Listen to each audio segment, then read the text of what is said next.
नमस्कार विद्यार्थी मित्रांनो, स्वागत आहे आपलं आमच्या युट्यूब चॅनलवर। मागील उदाहरणामध्ये आपण बघितलं होतं की घड्याळामध्ये किती वाजले असता, किती वाजून किती मिनिटे झाले असता किती अंशाचा कोन तयार होईल। मागील व्हिडिओमध्ये आपण बघितलं की 180 अंशच्या कमी उत्तर आलं होतं कोण आपलं उत्तर। पण यावेळेस मी तुम्हाला सांगितलं होतं की 180 अंशच्या वर जर उत्तर आलं तर काय करायचं। तर त्यासाठी मी एक उदाहरण घेऊन आलोय, लक्षात ठेवा बरोबर आहे। त्यासाठी काय करायचं हे मी तुम्हाला ह्या उदाहरणाद्वारे सांगणार, लक्षात ठेवा बरोबर। काय म्हटलं उदाहरण, घड्याळात 11:20 झाले असतील तर तास काटा व मिनिट काटा यात किती अंशाचा कोन होईल। काय म्हटलंय, तास काटा व मिनिट काटा यामध्ये किती अंशाचा कोन होईल असं म्हटलंय। किंवा कोणता कोन होईल असं म्हटलंय का, नाही, किती अंशाचा कोन होईल असं म्हटलंय। मग आपले अंश करावं लागेल। मी तुम्हाला सूत्र सांगितलं होतं मागच्या उदाहरणामध्ये, मागच्या व्हिडिओमध्ये मी तुम्हाला सूत्र सांगितलं होतं, आहे लक्षात। बघा सूत्र, सूत्र काय आपलं, एच वजा एम। एच म्हणजे काय होते, अवर। अवर म्हणजे काय होते, तास वजा मिनिट। तास वजा मिनिट तुम्हाला सांगितलं होतं, अवर वजा मिनिट। सांगितलं तर अवरला काय करायचं, जे अवर दिलं आपलं तास, जो तास दिला, तास किती आपल्याकडे 11, त्याला काय सांगितलं मी तुम्हाला सूत्र 30 ने गुणायचं, बरोबर आहे। आणि जो मिनिट आहे, मिनिट किती आपल्याकडे 20, याला 11/2 ने गुणायचं सांगितलं होतं की नाही मागच्या उदाहरणामध्ये।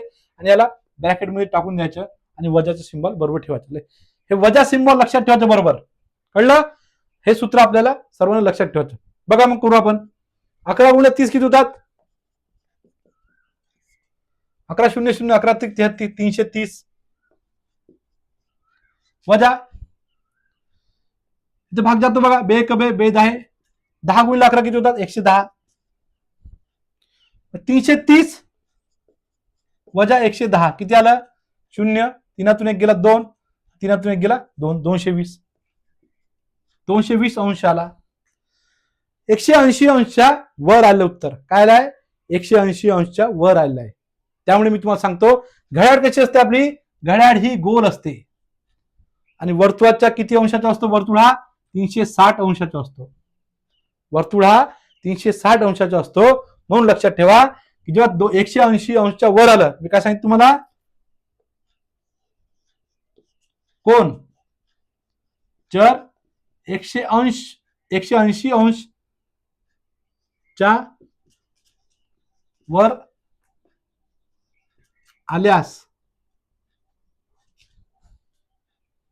360 ने वजा करायचे। काय सांगितलं मी तुम्हाला, 360 ने वजा करायचे। बघा मग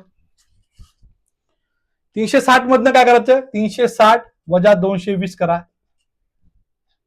360 वजा 220, 0, 7तून 2 गेले 4, 3तून 2 गेले 1, किती अंशाचा कोन होणार 140 अंशाचा। आलं उत्तर आपलं 140 अंशाचा कोन होईल, लक्षात ठेवा। जर समजा तुम्हाला 180 अंशच्या वर आलं कोन उत्तर, तर काय करायचं 360 मधनं वजा करायचं, ठीक आहे। जर तुम्हाला हे उत्तर समजलं असेल तर आमच्या व्हिडिओ लाईक, शेअर आणि सबस्क्राईब करा। ओके, धन्यवाद।